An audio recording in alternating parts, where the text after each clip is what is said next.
A oposição no Congresso Nacional quer barrar o aumento do IOF proposto pela equipe econômica. O nosso entrevistado agora é o presidente da Frente Parlamentar do Empreendedorismo, deputado Joaquim Passarinho, do PL do Pará. Tudo bem, deputado? Como sempre, muito obrigado pela sua atenção, pela sua gentileza. Bem-vindo. Boa noite.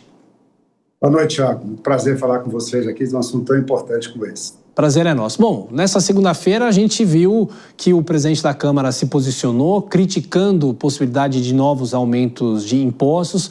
O governo recuou em parte do que tinha anunciado na semana passada, mas eu pergunto para o senhor, de que forma o Congresso Nacional vai se posicionar? O senhor acha que a MP vai caducar? O senhor acha que essas medidas que o governo deve tomar ou está tomando não vão para frente no Congresso Nacional, deputado?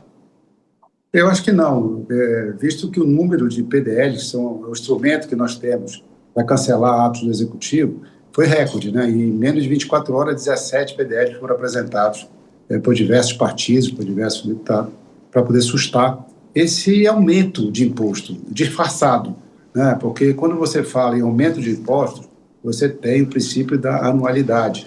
Por que o princípio da anualidade? Para que as empresas, para que os investidores possam se programar, prever a sua despesa, prever a sua receita e fazer aquela previsibilidade que nós precisamos. Isso faz parte do mundo. Nós precisamos ter essa segurança, né, ter essa tranquilidade. Infelizmente, o governo usou um tema em que ele pode legislar por decreto, né, e fez um decreto presidencial aumentando o IOF em alguns lugares em 100%, em 200%, 300%. Isso no meio de um ano, no meio de um período. Pessoas que estão fazendo investimento, pessoas que já têm contratos feitos com gasto com dólar, dado para fora, ou trazendo maquinário, ou trazendo algum tipo de equipamento, ou fazendo algum tipo de negócio, sem nenhum tipo de aviso, sem nenhum tipo de debate, nem com o Congresso, nem com a sociedade, nem com o setor produtivo. Visto que você viu, deve ter visto, saiu agora uma nota de todas as confederações nacionais, seja ela da agricultura, do comércio, da indústria, ou seja, todos os setores estão repudiando esse tipo de comportamento que faz do IOF, em vez de ser uma taxa regulatória, passa a ser meramente arrecadatória, pela própria palavra do ministro quando fala em equilibrar o orçamento, em fazer o equilíbrio fiscal, que deveria ser feito inicialmente com redução de despesa do próprio governo. Deputado Joaquim Passarinho, eu vou chamar os nossos comentaristas. O Cristiano Vilela faz a próxima pergunta. Vilela. Deputado, boa noite. Deputado, para o empreendedor, o que significa esse aumento do IOF? De que modo isso vai impactar no dia a dia do empreendedor, do comerciante, enfim, da atividade produtiva de uma forma geral? Olha, vai afetar de todas as maneiras. Quer dizer, é uma quebra de confiança, né? É uma falta de responsabilidade aqui. Então, você que está se preparando, você se preparou. Eu falei hoje com uma empresária que investiu no meu estado para abrir 3 lojas, carro até da BYD.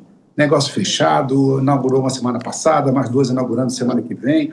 Todo o processo pronto, todo o estudo de viabilidade pronto, e de uma hora para outra, ela começa desde sexta-feira a pagar um imposto diferente, aumentando em 200% o imposto que ela pagaria. Quer dizer, não faz sentido isso. Isso faz com que afugente o investidor. O empreendedor tenha receio de investir no Brasil porque ele não tem segurança na equipe econômica do governo, né? O governo disfarça isso como se fosse um aumento de tributo. É sim, né? E o governo fala que tem que estar reclamando, são os ricos que vão viajar para o exterior e fazer compras. Não, isso no governo, essa taxa ela é mínima, é muito pouco. No jeito que está o projeto, há uma previsão pelos setores da economia de uma arrecadação de 19 bilhões esse ano ainda com esse IOF. E depois, ano que vem, cerca de 39 bilhões. Ou seja, o governo precisa fazer caixa, o governo gasta mal, gasta sem eficiência, e ao invés de melhorar o seu gasto, ao invés de enxugar o seu gasto, mete a mão no bolso do trabalhador. Porque quando ele joga essa taxa em cima de quem empreende nesse país, isso vai ser passado para o custo. Vai ser passado, inclusive, para o custo do pãozinho, que também recebe material importado, então, com insumos importados. Então, esses são problemas que nós precisamos enfrentar, principalmente pela quebra da confiança do empreendedor, do investidor no Brasil. Deputado, na sequência, a pergunta de Nelson Kobayashi. Deputado, boa noite, um prazer falar contigo.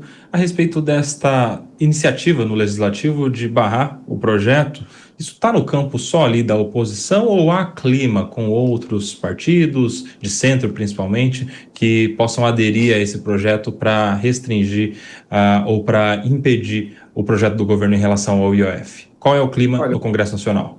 Eu acho que o clima, assim, ele está bem aberto. Um dos partidos que não aderem, normalmente, é o partido do governo, que é o PT e mais aqueles partidos mais aliados, mais próximos dele.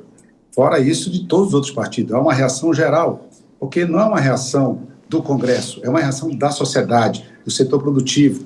Todas as federações de indústria, de comércio, de agricultura, de todos os estados brasileiros vão pressionar seus deputados, vão solicitar os seus deputados, porque, volto a dizer, é uma quebra de previsão, uma quebra de contrato, uma quebra de confiança. As pessoas precisam ser avisadas, precisam ter o cuidado que as pessoas colocam nos seus negócios, suas vidas, seus investimentos, empréstimos, e tem tudo um cálculo feito para isso, né? E você quebra isso de uma hora para outra, e não é mandando um projeto para o Congresso, é fazendo um decreto presidencial que vale no dia seguinte, ou seja, no dia anterior se faz um decreto, no dia você começa a cobrar, sem nenhum tipo de diálogo, pessoal. Não é algo que foi debatido com a sociedade e foi feito pelo governo. Nada, foi pego de surpresa a todos, é uma quebra de confiança, faz com que o investidor, o empreendedor brasileiro e estrangeiro, ele se retraia e ele deixa de fazer investimento, gerando com isso, na nossa opinião, um desabastecimento, eliminando menos emprego, menos impostos. Deputado Joaquim Passarinho, do PL do Pará, mais uma vez, muito obrigado pela gentileza do senhor conosco. A gente vai continuar acompanhando os trabalhos do Congresso nessa semana. Um abraço, até a próxima. Boa noite, bom trabalho a todos.